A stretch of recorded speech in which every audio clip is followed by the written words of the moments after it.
Hello and welcome to this episode of Star Wars Universe Podcast. Today we're going back to the Clone Wars, Season 3, Episodes 12, 13, and 14, as we're talking about the Ventress and Oppress Savage plot arc.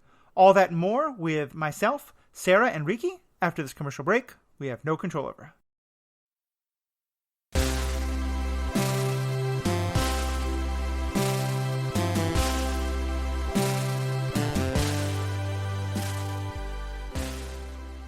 Hello again, I'm Matthew, your host, joined as always when we talk about the Clone Wars by Riki and Sarah Hayashi.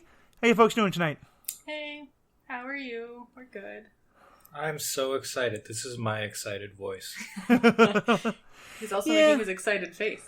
You know, the world is a little bit of a dumpster fire right now, but we're into, I think, some of the prime Clone Wars TV. This is certainly some of my favorite episodes and some of the ones I was most excited to dive into. I will start, though, with a quick personal announcement. For Star Wars fans, I will probably not be releasing an episode next week, and possibly not the week after. Due to happy news, my partner and I are going to be getting married on October 10th, 2010.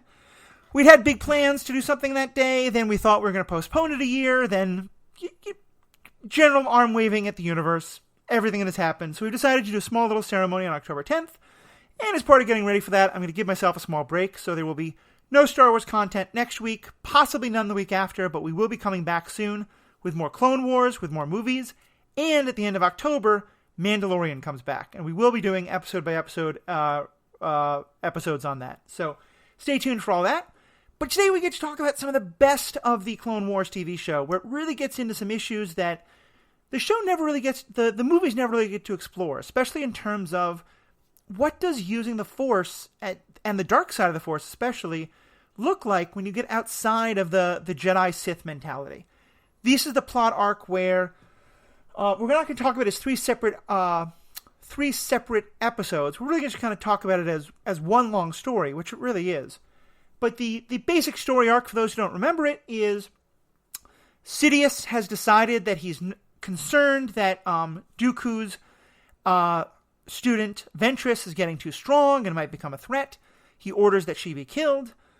Dooku tries to kill her, doesn't do a very good job of it, so she goes back to her home planet and meets with the Night Witches, a group of magic-using, force-using something, which we'll definitely get into. They have a set of men who also live on the planet. They live in totally separate parts of the planet, also worth exploring. And it turns out these men seem to be the race that our old favorite from the Clone War movies, Darth Maul, is from.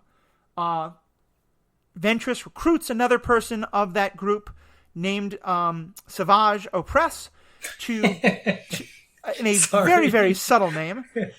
He's certainly not savage, and he certainly doesn't want to oppress anybody.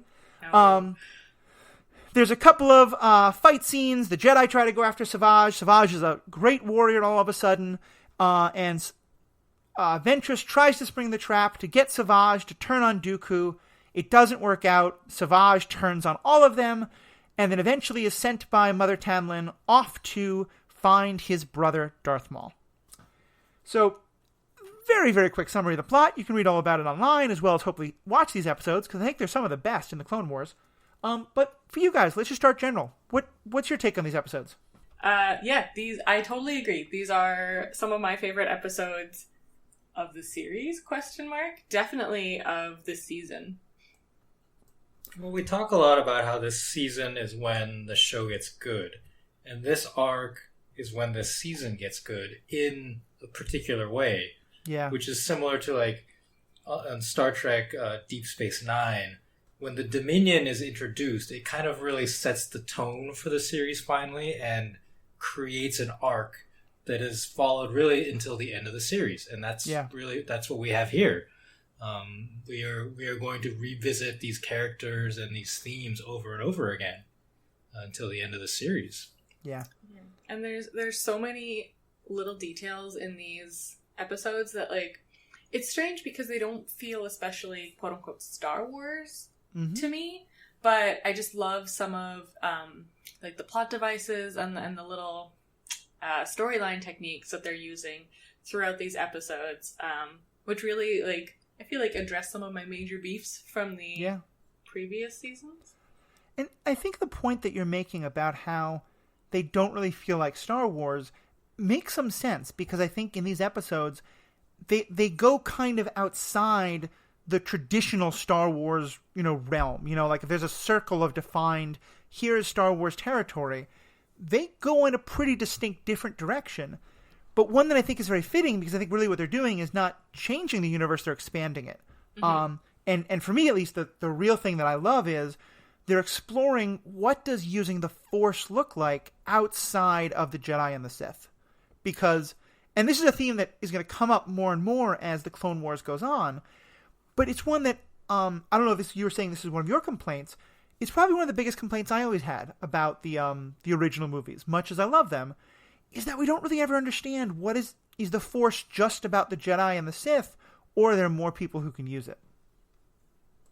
Yeah, that is not one of my complaints, but I totally get where you're coming from, this like exploring the Force, and I like how it opens it up to interpretation. And I think that's been one of my big beefs, is this quickness to narrow down details that then lock the writers into future plot points. Mm-hmm. So, for example, at the very beginning of this arc, we start off and like Ventress is flying around in a ship. Obi-Wan and Anakin are also there because there's some sort of war happening. But it doesn't explain like what battle's going on, why Ventress is there, or any of that. And I love that, because like we don't care. It doesn't matter. It's totally irrelevant. We know that the Republic and the Separatists are at war, so them having a battle makes total sense. We don't need like all that explanation as to why, and then like later on we could come back and be like, oh yeah, that was this reason, this is why they were fighting. And so like I like that the Force is sort of opened up to like, maybe it's magic with a K, maybe maybe the Night Witches can use it, maybe they can't, maybe it's not the Force, who knows. But leave it open to interpretation. There's an element of mystery that's added into this, which I really like. Yeah, and it leaves these like nice little threads for like either future writers or like really fun fan theories to kind of build off of, which is great. I think that this is, what the Force should be about. Not midichlorians? Like you said, it was like the kind of the antithesis or departure, right, from the Force. But the Force, I don't know, like I think needs more mysticism. Mm-hmm. Yeah, in it, and like don't use the M word, because that's just trying to explain it is BS. Yeah, to me. Yeah, I think that's what I was saying. Like I like in is it Rise of Skywalker where Luke is telling Rey to like reach out into the Force? Yes. And there's like a Last Jedi, okay. And then there's like she's got like a vision, and it's kind of like all of nature is the Force. And I like that, right? Like the Force is some sort of magic that exists in this universe, and the Jedi are using it in this sort of narrow Jedi way, but there are other species using it in different ways. Yeah, I often use the metaphor of religion for the Force, and it's interesting. As part of the rewatch of the movies I'm doing on the other part of this podcast, we just watched A New Hope about a month ago, and I was reminded how many people in that movie distinctly refer to the Force as a religion.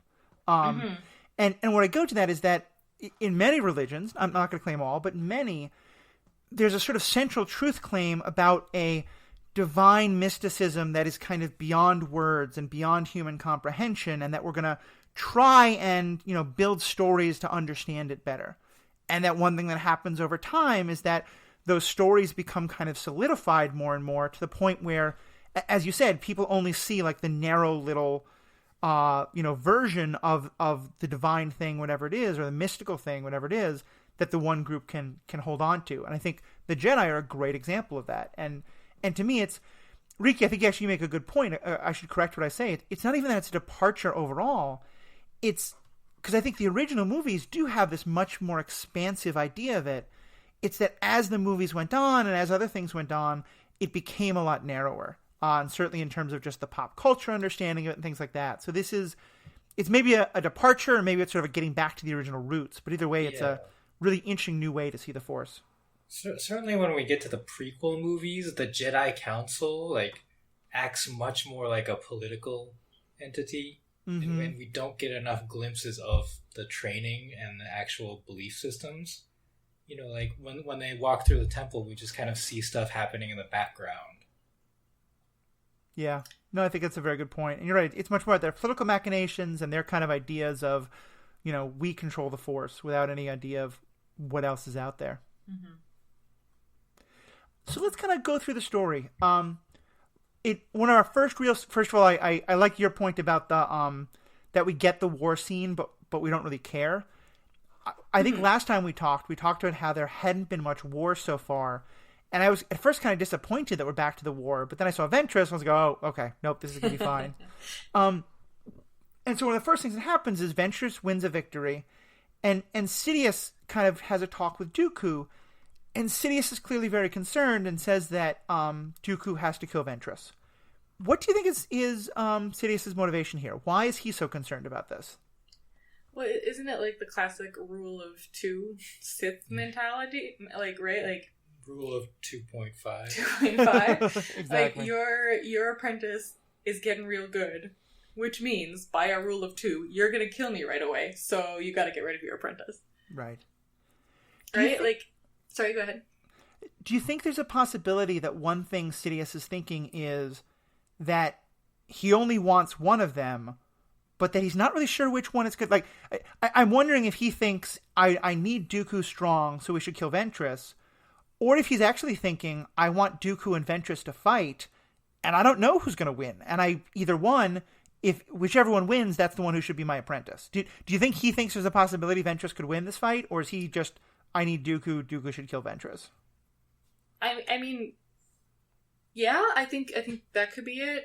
But I think, like, ultimately it's a preservation thing for him, right? Like, either I get Dooku and Ventress fighting each other, or Ventress just straight up dies, and then I don't have to worry about one of these guys coming for me. Right. I think he is already setting up Anakin as his next apprentice. Oh, so he's just, like, getting rid of the rest? And Sidious is just trying to delay Dooku trying to take over. Mm. Yeah. And kind of testing his loyalty and resolve in the process.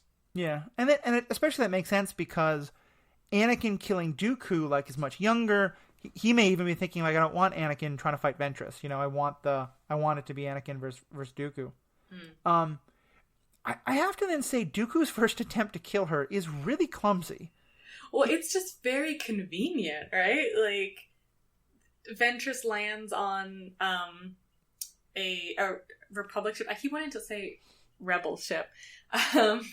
So I might, just warning. But yeah, she lands there, and then he's basically just like, well, this is convenient, blow up the ship. Right? Like, I thought she was on a separatist ship, and that was part of the weird thing, is that he's blowing up one of his own ships just to get her. That's even worse. Yeah, it is very just like he doesn't want to get his hands dirty. Mm-hmm. It's just much easier to be like, okay, blow it up. He, like, quickly, like, gives her a phone call and is like, hey, you're gonna die now, bye.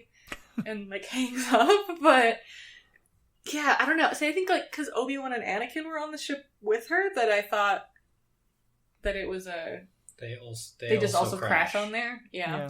So, I mean, like, I don't know. I don't even know why Dooku called her to tell her he's trying to kill her. Because, like, he could have just blown up the ship, and then if / when it didn't work, and Ventress was pissed about it, just be like, oh, I was trying to kill Anakin. It's mostly just a plot convenience. Sure. Yeah. For him to think that he's killed her, and for her to actually get away. Because the correct way to do it is just face to face. Right. Lightsaber her, because he's presumably more powerful. And then we do get the, like, he asks for the confirmation, and droids are basically just like, well, the ship's pretty blown up, so she's probably dead. It's funny because the way they write it, his attempt is so clumsy that I remember having a moment thinking, maybe Dooku wants her to live. Maybe this is Dooku's way of sort of making Sidious happy. And they realized, no, they're not trying to go for something that complex. They just wrote this part badly.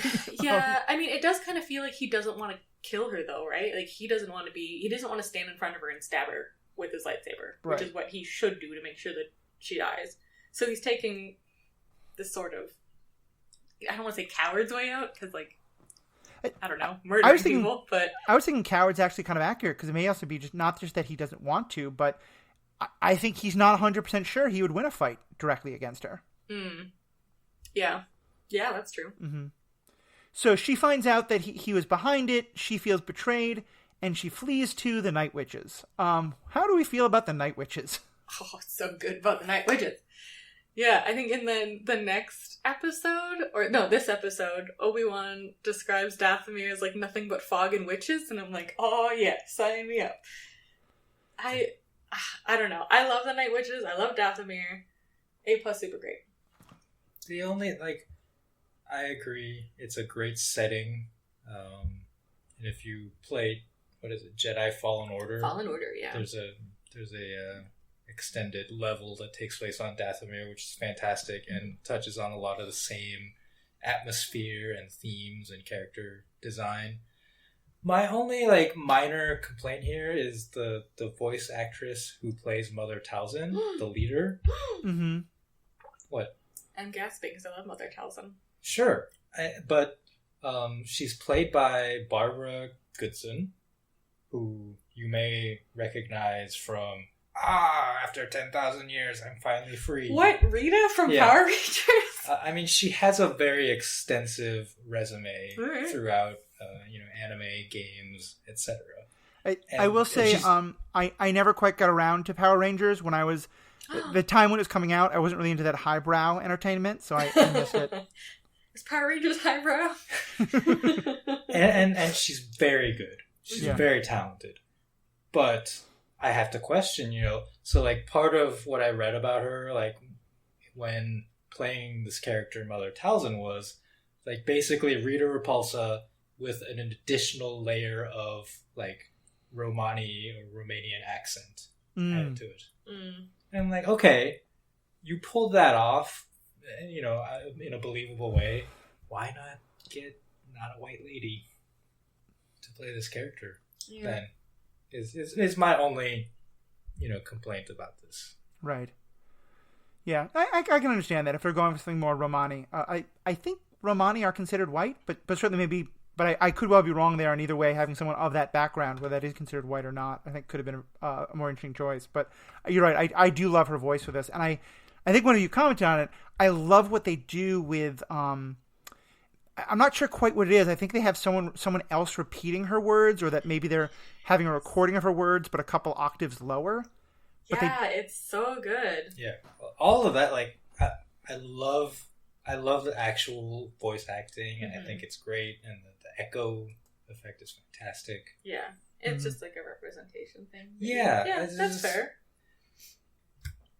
We've talked about it before, and I think especially in animated features, I think I want to hear more voices, more authentic voices, if we're going to try to use like different accents and stuff. Yeah, that's fair. That's fair. I think that's a very good point, especially where, I think it's easy for someone to say, oh, with Star Wars, all the accents are made up. But when they're very clearly trying to have different characters be represented by different regions on our own planet, and those accents being, I think that's a really fair point. So what do you like about the Night Witches? For both of you, but Sarah, I know especially you're a big fan. Oh man, what don't I like about the Night Witches? So first of all, I love the whole like Dathomir lore, because Riki mentioned they get kind of deep into it in Jedi Fallen Order, the video game, which is where I first kind of got into it. It's just got this like super cool, creepy vibe as a planet. Like the whole planet's basically like red and covered in dust, and everyone seems to live in these like nomadic caves, but like they've carved out the caves, and there's like really interesting architecture. Like they've got all these like caryatid arches for the Night Witches area, and it leads into this like really big cavernous creepy witchy space, which is awesome. Oh man, they're just so cool. And yeah, I like that so Dathomir is like this colony of Aronia, which is where most of the Zabrak, I think is what the species is called, are from. Yeah. So Dathomir's like this colony which like the Night Sisters just effed off to. Yeah. And they live there. There's a few men, as you mentioned before, the Night Brothers, who live on there. But it's mostly just this, like, colony of witches using their magic, doing their thing. And, like, Mother Talzin as a character is, like, super, super, super interesting. So she's Darth Maul's biological mother. Oh, interesting. I hadn't known that. Okay. Yeah, I went on a bit of a deep dive. And then, like, Dooku kidnapped Maul from her to, like, make him his apprentice. Right. So they've got, like, major beef. And yeah, I don't know, they're just, like... Sidious, right? I mean, Sidious kidnapped Maul? Yeah, sorry. I have Dooku written in my notes, but that is incorrect. Yeah, Sidious. Well, so here's a fundamental question I have. Is everyone on this planet or everyone of this group particularly attuned to the Force? Because they sort of go back and forth with this. Because on the one hand, it seems like a number of them are Force users. Sauvage Opress and his folks don't seem to be Force users, but seem to be like they can use this magic to awaken the Force in them. Mm-hmm. Yeah. Well, I don't think Force steroids. Force steroids, yeah, that like weird ritual that they do on Sauvage. Yeah, like so that's another reason I think why I like it is because it's just like these ladies are witches, and I'm like I don't know, I'm all for that. But yeah, it seems like all the women are very in touch with the Force. They call it magics, and like we watch with the subtitles on, and it's like magic with a K, which is just like peak witchy goodness. Mm-hmm. But yeah, the men on the planet who they're calling like the warriors. So yeah, Ventress comes back, meets up with Mother Talzin, is very upset that like yet again a man has betrayed her. And Mother Talzin's like, well, we'll get him back, don't you worry, and sends him off to this colony. And the men of the colony appear to think that it's like part of their mating ritual. Like the Night Sisters come, they have a big old fight, and then one of the women chooses them, and they go off and make babies. Yeah. But clearly that's not what she's about. But yeah, they're just referred to as like the warriors. But I mean, Ventress like easily takes them down. I think she takes on like 7 at once, and is just like no problems whatsoever. And it's having so much joy in it. I mean, there's such a realm of, you know, and clearly the writers and artists are having fun with it, and I'm sure quite a lot of teenagers who would grow up to have a lot of very strong feelings about strong, dominant women had very strong feelings about it, and you know, that's great. It's so refreshing to see because it's evil having fun in a way that we don't really get to see very often. Yeah, she's not just like, as you refer to it, mustache twirling, right? Yeah. It's a little bit of like that Hell Hath No Fury situation. But also, yeah, Ventress is just like taken control, taken her power back. And we do get to see a lot of her backstory too, right? Where she's first sold by Mother Talzin to like some gang for protection, and then like the person she sold to dies. She gets taken on by like a Jedi who starts to teach her the Force, and then he dies, and then Dooku scoops her up, and now he's attempted to kill her. Yeah. So yeah, she's got some abandonment issues. Yeah, for good reason. Yeah. And I think I like that you referred to it as magics, because one thing I think that they really do well in this arc, and it kind of speaks to what we were just talking about before, is, and to explain this, I'm going to back up a bit. One of my favorite role-playing games is called Mage the Ascension. It's part of the White Wolf World of Darkness. And in it, it's a bunch of whole different magic users. And one of the conceits of the game is that different magic users have different paradigms of how they use magic. And so there's a group of hermetic mages who think that magic happens because you cast these intricate formulas and read from specific old books and things like that. And then there are others who are kind of mystical, the wise man up on the mountain who believe it's through meditation and inner focus, and someone else for whom it's that they believe magic can, it's kind of like pseudoscience or whatever it is.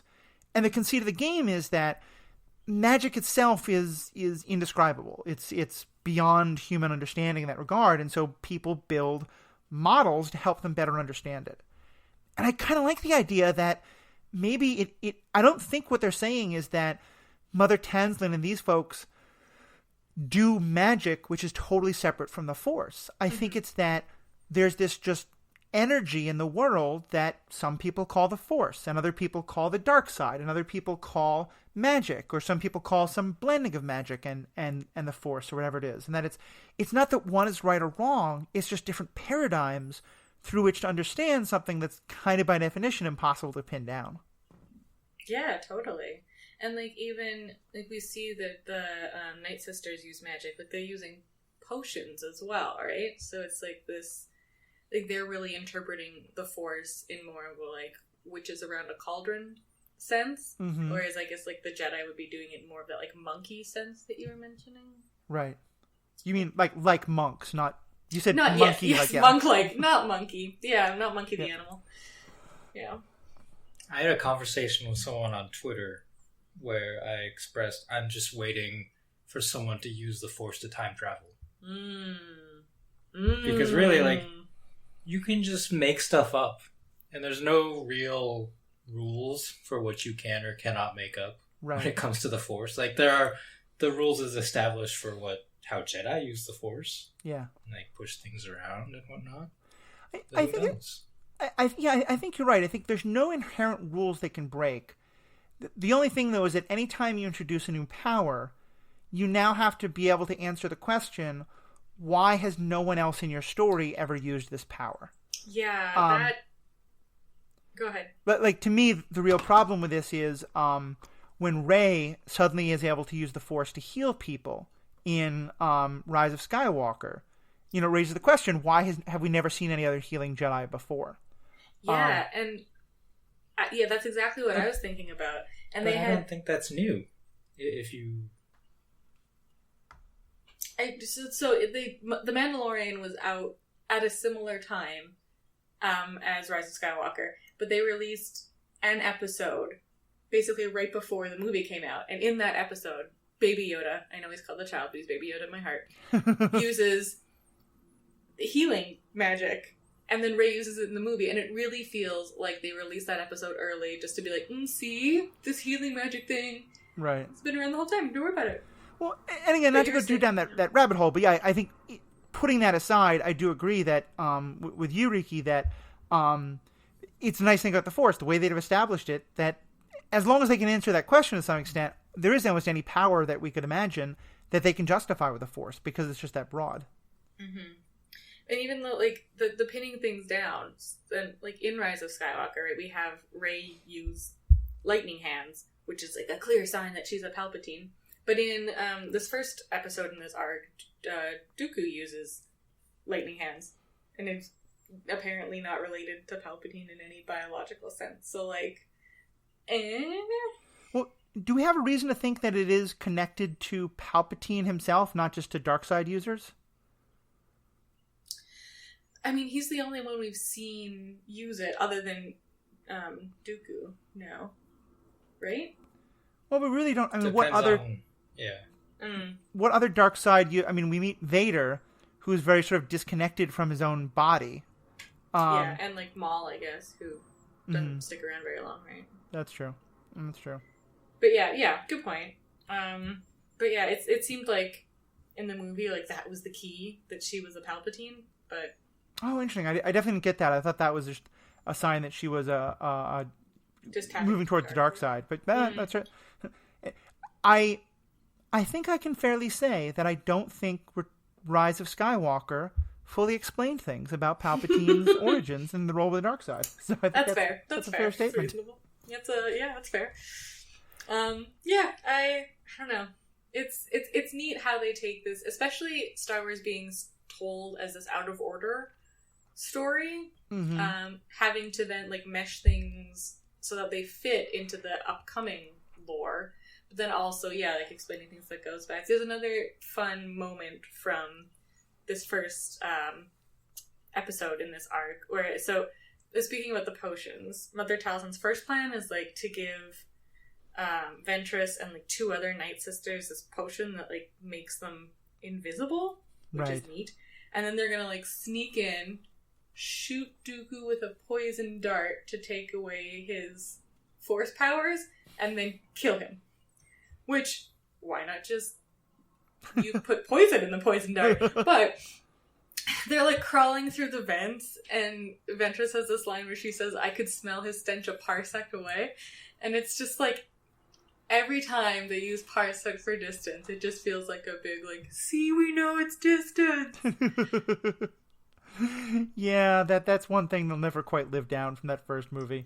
Yeah, but it's so, like, I don't know. I appreciate that, like, the Kessel Run is a maze, and that's kind of how they got around that. But there were, like, some fun, like, alternate fan theories as well before Solo came out and really nailed that down, where, like, it was either, like, Han was testing Obi-Wan to see, like, how much does this guy know? How much can I get away with? Oh, I like that. He didn't know himself and was just, like, using big old fancy words. Mm-hmm. And, like, I mean, it's also a fake universe. Like, George Lucas could have said, you know what? In my universe, parsecs are a unit of time. The end. And I think one of the things that we often forget is that when those movies originally came out, you saw it in the theater. Mm-hmm. And then you were done. Yeah. And we didn't have the ability to like, we didn't have the ability to pause it every 2 seconds and like study everything in the shot and like Google every term that was used. And I think this is a good thing, but I think there's a level of detail and details matching up that we expect now from pop culture movies and TV shows that just would be unheard of in the 70s. Oh yeah, totally. But if we did pause it, we would see a stormtrooper hitting his head. They added They added a sound effect. They added the sound effect. One of the only good additions. I think you were actually told me that. So yeah, any other thoughts though on that? Because actually we jumped ahead to Savage, but before we even get there, the first attempt is for Ventress and her 2 sisters, or fellow Night Witches, to try and take down Dooku himself. It's a fun lightsaber scene. It does seem like it's not the best thought out plan, as you said. But I think part of it is I think when you wrote this in the notes, it's in part because it's not just that they want to kill Dooku, it's that they want Dooku to know he was defeated by Ventress. And this is one of those times when it is a very dark side kind of idea of you want vengeance. You want them to know they were beaten instead of just beating them. And it's a very, like, ride your emotions, even though maybe it's not the most logical plan of attack. Mm-hmm. Yeah, I kept coming back to edit this, like, one point in the notes. Because originally I was like, this is a complicated and dumb plan. Why not just poison him? And then thought about it and was like, yeah, they want... Like, this is a complicated plan. Because, like, the plan is you go in, you disguise yourself, you use lightsabers so that Dooku thinks he's being attacked by Jedi. So then he comes to Dathomir to recruit another apprentice, and then they give him Savage, who grows and like gains trust with him, and they get this bond, and then boom, Savage betrays him, and Dooku feels as betrayed by Savage as Ventress does by Dooku. Right. Which is like the long con. Definitely is. And like feels like it gets executed a little quicker than scheduled by the end of the episode, the end of this arc. But yeah, I mean it is, as you say, like very dark sidey, right? Like Sidious's plan is the long con, like the 30 some years in the making. So having this bonkers complicated plan that's supposed to be executed over a very long period of time is maybe the most Star Wars feeling thing in this whole arc. It's one of the things I think I like most about the sisters. They do feel very dark side in that they're about emotion, and it's not. I described them as evil before, and that might not be quite accurate. They're very different from the Sith in that they don't seem to have any need to leave the planet. You know, they're happy on their planet. They're happy to live their life, and they seem to have, you know, a family culture of sorts in which people aren't just murdering each other at the drop of a hat. But when they're wronged, that, you know, they're happy to go out into the universe when they have a reason to, and will, you know, kill the people they need to kill. But they don't have that Sith, I need to rule everyone. You know, they're perfectly happy to just stay on Dathomir and be left alone, which is, so it is dark side, it's just not Sith. Mm-hmm. Yeah. So let's get into episode 13 with so now we've tried to kill him that way. Now we're gonna recruit some friends. How'd you guys like this whole story of the recruitment of Sauvage and how that all plays out? Well, the voice actor who plays Sauvage is just like flat out one of the best in the industry. Clancy Brown, who you may recognize as the voice of Lex Luthor on Superman and Justice League animated. Among, hundreds of things. Like he's up there with Mark Hamill as like, like I'm pretty sure he was an Avatar as maybe Zahir? Yeah. I want to say? Yeah. Yeah. I think so, yeah. And which is funny because there's such different roles. Zahir is kind of a perfectly halfway between Lex and Sauvage in some ways. And just like if Mark Hamill, like in his villainous characters, adds kind of like a maniacal energy, Clancy Brown adds a aura of menace. Yeah, like his voice is deeper, and you just feel, literally oppressed by his voice. I feel like the best compliment I think I can give the actor, and some of this is the writing and the setting, but a lot of it's the actor, is that I have to be reminded that he has this ridiculously cheesy name, because I get into the story and I'm like, oh yeah, God, oppressed. He's terrifying. He's scary. He kills Jedi. And like, there's so much about his story that makes no sense. On some level, because the way it plays out, he goes through this whole ritual of, fighting against his fellows, and he tries to protect his brother. But then once he gets like force magicked and becomes this great force user, he is happy to kill his brother. He's had a total brainwashing. And they keep talking about how now he's got all this potential, but he needs to be trained. Mm-hmm. And then all of a sudden he's able to kill Jedi. But the thing is, I think you're right, Riki, because of the way he portrays a character, you have to stop and think about the fact that it feels wrong. Because in the moment it just feels like, well, yeah, this guy's the most badass. Of course he's going to win this fight. Yeah, well, even like you were mentioning, so part of the mating ritual is like the warriors killing each other. It's not just Ventress beating them all up. But yeah, he's like protecting his brother. His brother's name is Farrell. So like the naming conventions on this planet are interesting. Maul. Maul, Farrell, Sauvage, which is just spelled savage. But yeah. And I think it is dealing with this like, your power comes from emotion, right? So, like, the reason Sauvage is able to win is because he's protecting his brother, right? And he feels this, like, either, like, hate towards Ventress for attacking him or, like, this love for his brother to protect him. Yeah. But, yeah, and then he and Ventress fight.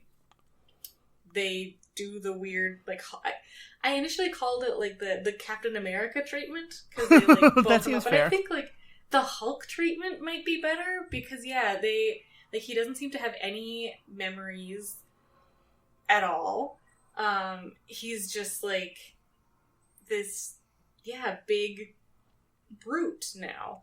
And I'm like, I've got in my notes here, it's like he's drawing his powers from emotions, which are his hate, but like, wasn't he doing that before? Like, he was hating Ventress. What hate does he have now that all his memories have been erased? Like, did he somehow take on Ventress's hate and part of this ritual? Is he only hate? I have questions. For sure.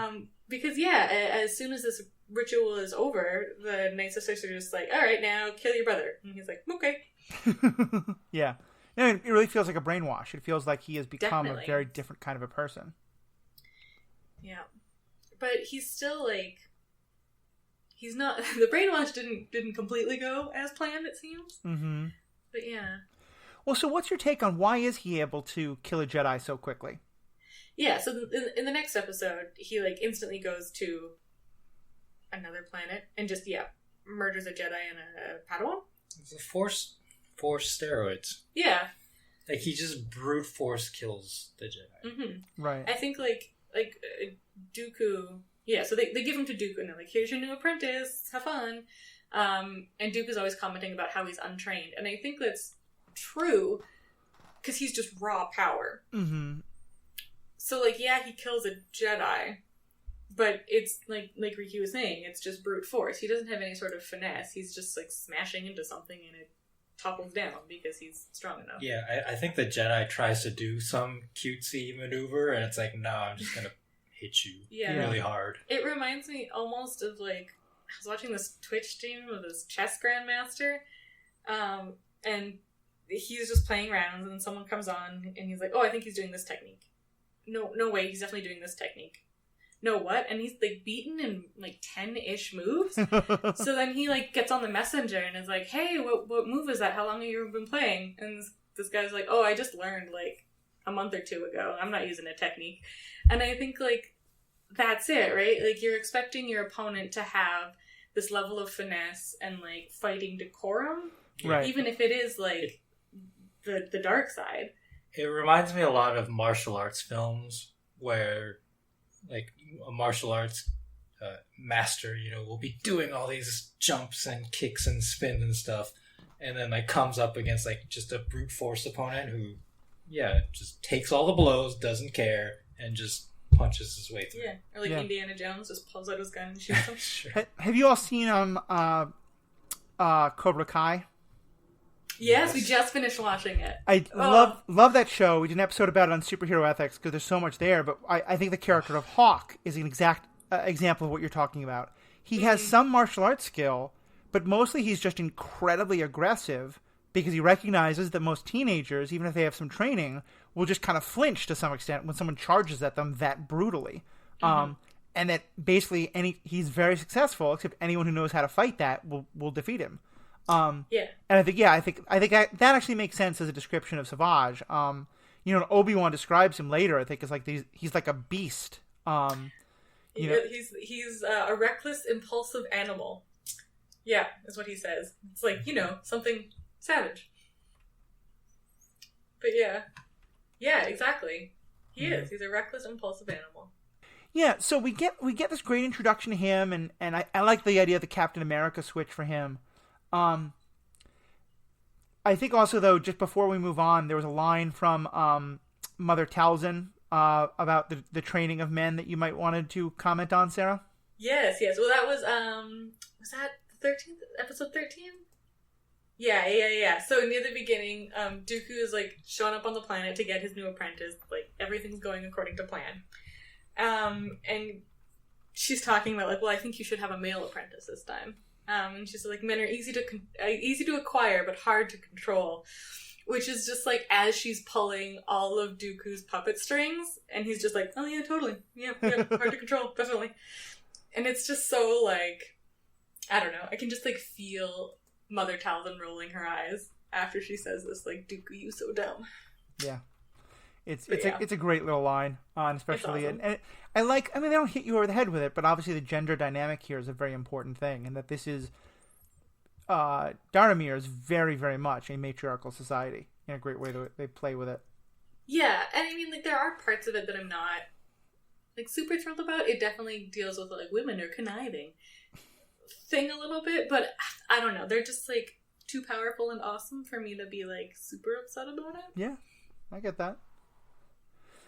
So yeah, anything else from this part of the story, or should we move into 14, where Obi-Wan gets into the hunt for what he describes him as a reckless, impulsive animal? Yes, yeah. Episode 14. Yeah. So here we get Obi-Wan is now on the trail. They're obviously very upset. And I like that we're also seeing how Dooku is training Savage, because Dooku strikes me as a person who he really needs someone to run HR for the Separatists, like he does not know how to build employee loyalty in any way. There's an extent to which I feel like even if Savage didn't have someone coming to him to get him to switch sides, he's probably going to give up on Dooku himself, because Dooku's really pushing him in ridiculous ways. But that's the way. Yeah. That is how the Sith operate, is that I am more powerful than you, hence I get to make the rules, and I get to put you down and smack you around, and if you become more powerful than me, you kill me and you take over. I mean, that's the rule of two right there. Mm-hmm. Yeah, I think, like you pointed out, Matthew, that like he says that, you know, he's putting him down and he's like, oh, you're weak and not powerful, which is like clearly untrue because he's just murdered a Jedi, right, and a bunch of other folks. But yeah, it's like Sith training, not Jedi training, is just like constantly putting down your apprentice because, like what Riki was saying, it's all this power dynamics. And that's how you unleash the power of your apprentice in the dark side, is just to make them angry. Good. Yeah. Let your hate flow through you. Let it all flow. Let it all flow. Yeah, so Ventress now, what exactly is the plan here? Because I never quite understood what the idea of, like, if Savage is a sleeper agent. First of all, I think when you commented that it seemed like this got all revealed very fast. And I think this may have been the not trusting the audience. And again, the like, because we don't have DVR, people aren't going to go back and watch things.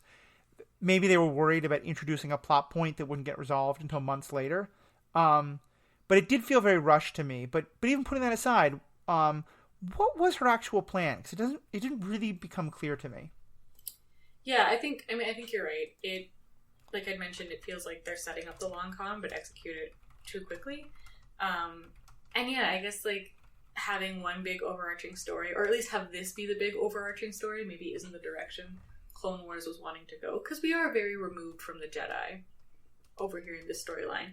But the impression that I got as to why they pulled the trigger so quick is they see that like Savage is losing loyalty to the Night Sisters and like maybe gaining a little more loyalty towards Dooku, or at the very least not listening to Mother Talzin and the Night Sisters as much as they want him to.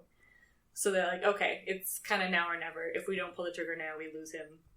So, time to go. Right.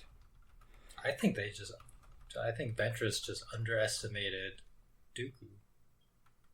I mean, they get him alone in his chamber, throne room, whatever, with Ventress and Savage, and Dooku's like Savage, kill her, and it's like, nope, he's gonna try to kill you, and that's exactly what they wanted, right? A 2-on-1 with no other distractions, no droids, no Sidious, right?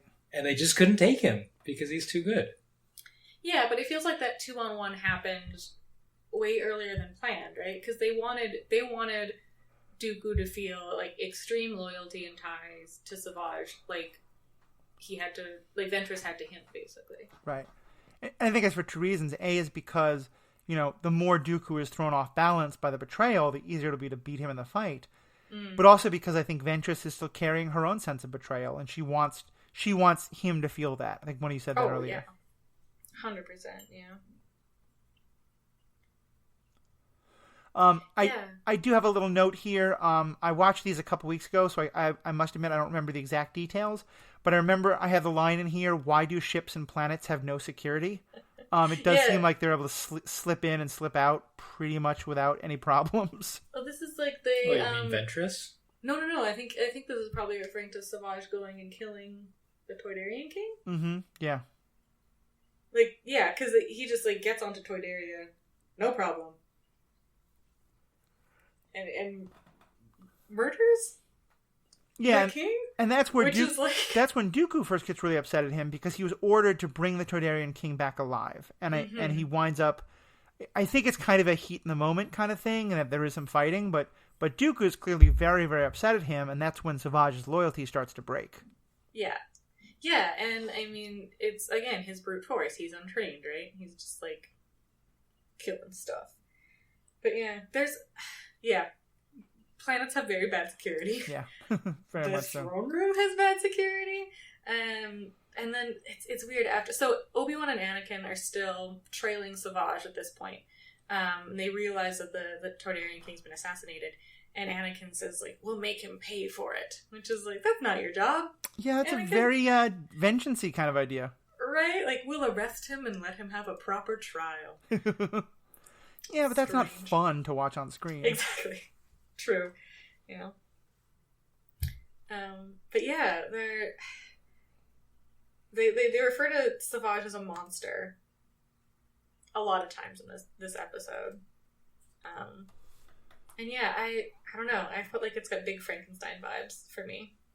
I like that, especially because it feels like Ventress has actually repeated the same mistake. Dooku thought that the monster he created, Ventress, could be controlled and then just simply put down whenever he want to. Clearly that's not the case. Mm-hmm. Ventress thinks that she can control Savage and basically use him as a tool right up to the point where he just says, no, I don't want to do this anymore. I'm going to kind of not get pulled into this war on either side. And I think that's one thing I like a lot about this in general, is that it's a very tight internal story, but it's also somewhat of a larger metaphor of, because the Night Sisters don't play a role in the Separatist, Civil War, the War of the Clones. Mm-hmm. They're very clearly a group of people who are quite powerful, but are doing their best to stay out of this fight between the Separatists and the Republic. And I really appreciate the way they highlight that as not everyone's part of this war. Yeah, definitely. Or like their involvement is very self-serving, I guess. Not even in like a resources manner. It's just you made us angry, we will make you pay, but we're not getting involved in any of your politics or anything like that. Mm-hmm. But yeah, regarding that, Ventress thinks that her apprentice is going to be loyal. Like Dooku says, a failed apprentice makes for a foolish master to her, which is just sick self-burn, Dooku. Yeah.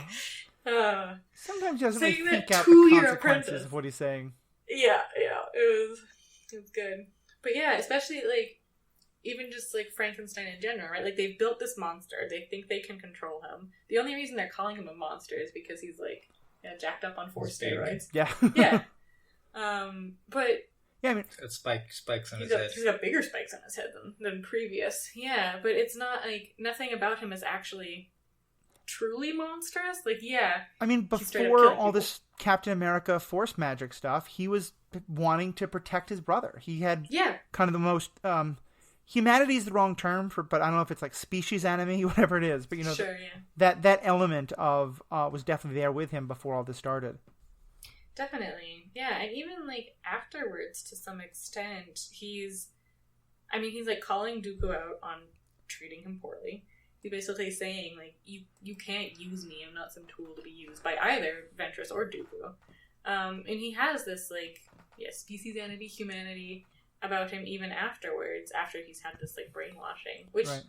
I mean, yes, samesies for Frankenstein's monster? Yeah. So what's Mother Talzin up to at the end? Because up till now, her loyalty has seemed to be with the Night Sisters, and she really sees the men of Dathomir as tools or pets. That they're not at all her main concern. But now she's sending Savage off to go look for Darth Maul, instead of to come back and help Ventress again. What is she just kind of sort of get rid of a problem? Is this about her wanting to find Darth Maul because he's her son? What's your take on that? Yeah, I thought it was her wanting to find Maul because that's her son. And it's you need a pet project now. Go find the kid. Plot device. That's my answer. We gotta set up this cool meeting. Mm-hmm. But yeah, I mean, internally, I think Mother Talzin has felt very betrayed by Sidious and Dooku now, right? Mm-hmm. Just because they stole 2 of her kids, right? Yeah. I guess they didn't directly take Ventress, but still they kind of did. And yeah, so it's just you know what? Why don't you go find your brother, and then maybe you can make something happen and work out this revenge thing for me/you. Yeah. Certainly, I get the sense that, and this comes more in later episodes, but I'll say this without spoiling it too much, because I do think it's a little bit present in this arc, that Mother Talzin, at least, is coming to understand that the ability of the Night Sisters to stay completely neutral in this fight of the Clone Wars is kind of coming to an end. Mm. And that both sides are now going to be kind of, showing covetous eyes towards this planet and towards its resources, and that, maybe she needs to start building some defenses, and having a Savage and a Darth Maul together could go a long way towards that. Yeah. Yeah. I think it's also... So we when we watched Solo, we had not yet seen Clone Wars. So we were like blown away by Darth Maul sitting there. Oh yeah, end, right? Because like this is when you find out P.S. Darth Maul's not really dead. Is it like the end of this episode? But yeah, I think it. So it obviously Darth Maul's not dead. P.S. Darth Maul's not dead. Which if you didn't know that, is like kind of a big shocker here. So I think in part it's also like we're bringing back this cool character that everybody loved, who is from this planet. I mean, when I watched it, I had no idea that was coming. I even thought, I wondered if that was real or if it was something totally different. What do you mean? You wondered if it was real? I'm trying to remember. Do they actually show us Darth Maul, or is it that Mother Talzin says he's out there and you have to go find him? She just says it. Yeah, she did like the crystal ball thing. I think the first time I watched it, I wasn't entirely sure if either A, she was lying, or B, she thought he was alive but he wasn't. Yeah, that's true. That could be. I get it. But yeah. So, we somewhat spoiled that, but I think it's 15 years old by this point, so you probably yeah, and also like if you've seen Solo, then you know that he's alive. I, as a general rule, don't ever want to do something based on the I'm going to punish you for not having seen Solo idea, because I think if you haven't seen Solo, you're a better person. So what? Oh, he doesn't like Solo. My goodness. Okay, well, this is a different episode entirely. Well, yeah, we'll get you on there. It is. I think I ranked it below the Star Wars Christmas special, and below a video of George Lucas silently watching the Star Wars Christmas special. You're the monster, Matthew. Yeah, no, I despise. We'll get Jonah Kellman on as well because he despises that movie with me. Oh my goodness! It's because you don't like fun. Clearly, which is why I keep called out. Which is why I keep referencing the Muppets, who I love and adore, who are well known for being dour and sad. I mean, those two old men, Statler and Waldorf. And also Sam the Eagle. The best characters, yeah. I think, complete diversion, but one of my absolute favorite moments in all of Muppetdom is when they're doing a retelling of the Muppet Christmas Carol, and Sam the Eagle is the head of the boarding school that young Scrooge goes to, and Sam the Eagle is telling him, "You must learn business. It is the American way. I mean, the British way." But anyway, I think we are now pretty far into tangent land. So does anyone have any last comments on this arc before we wrap up? Well, didn't they recently announce that they're doing like the Lando TV show now in the future as well? I don't think that was super recent, but yeah. I thought they had announced that a while ago, and then it maybe got put on hold. But I'd certainly love it if they did. I thought Daniel Glover was amazing in that role. Yeah. I just want every episode of that TV show to open with him, like, sitting there as he does, like, with his legs up, recording the Calrissian Chronicles. That'd be amazing. Yeah. He's got a vlog or something like that. Cool. Well, we will be there to cover it when that new TV show comes out, if it does. Meanwhile, folks, thanks so much for being a listening audience.